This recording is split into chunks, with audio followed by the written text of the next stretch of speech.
Labour कोडचा राजा मित्रमंडळाच्या वतीने यावर्षी स्त्री शक्तीचा जागर हा उपक्रम राबविण्यात आला। प्रभागातील सर्व महिलांच्या वतीने मिरवणुकीचे आयोजन करून नगरसेविका तथा महिला व बालकल्याण समिती सभापती पुष्पा बोरुडे यांच्या हस्ते गणपतीची पहिली पूजा आणि आरती करण्यात आली। तसेच विविध क्षेत्रात आपल्या कर्तृत्वाने यश प्राप्त केलेल्या महिलांचा सन्मान हा मंडळाच्या वतीने करण्यात आला। यावेळी सर्व महिलांनी फेटे बांधून सायंकाळी 5 वाजता नायरा पेट्रोल पंपासमोरून ते जुना लेबर कोड चौक आदी ठिकाणाहून स्त्री शक्तीचा जागर करत या कार्यक्रमाची शोभा वाढवली। या संदर्भात लेबर कोडचा राजा मित्रमंडळाच्या सदस्यांनी आणि पुष्पा बोरुडे यांनी अधिक माहिती दिली।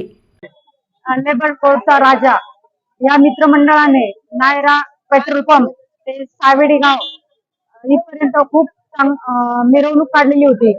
तर यामध्ये सर्व महिलांनी आणि मी स्वतःही सहभाग घेतलेला होता।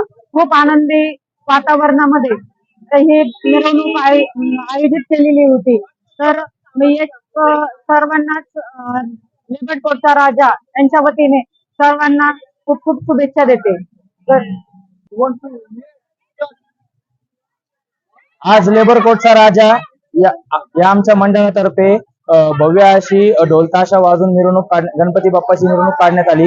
या मिरवणुकीचा विशेष असा उपक्रम आमचा असा होता की स्त्री शक्तीचा जागर, म्हणजे ज्या आमच्या प्रभागातील ज्या महिला आहेत त्या महिलांथ्रू आम्ही आज ही मिरवणूक काढली। शिवाय या महिलांथ्रू आम्ही आमच्या गणपतीची पूजा व पहिली आरती केली व एक सामाजिक संदेश देण्याचा या ठिकाणी प्रयत्न केला की जे आजकाल आपल्या भारत देशामध्ये जे काही स्त्रियांबद्दल ज्या काही घटना घडताय त्याला अनुसरून स्त्री शक्तीचा जागर झाला पाहिजे, स्त्रियांनी बळकट होऊन सक्षम होऊन प्रत्येक गोष्टीला सामोरे गेलं पाहिजे असा संदेश आमचा आज या मंडळाच्या वतीने देण्यात आला। यामध्ये ढोल ताशा वाजून भव्य अशी मिरवणूक काढण्यात आली व आलेल्या सर्व भाविक भक्तांचे व महिला वर्गांचे यांनी उपस्थिती दाखवून आमचा जो एक उपक्रम तो बऱ्यापैकी यशस्वी केला, त्याबद्दल मी सर्वांचे आभार मानतो। जय हिंद, जय महाराष्ट्र। प्रतिनिधी स्वामी गोसावी, न्यूज 24 घडामोडी, अहमदनगर।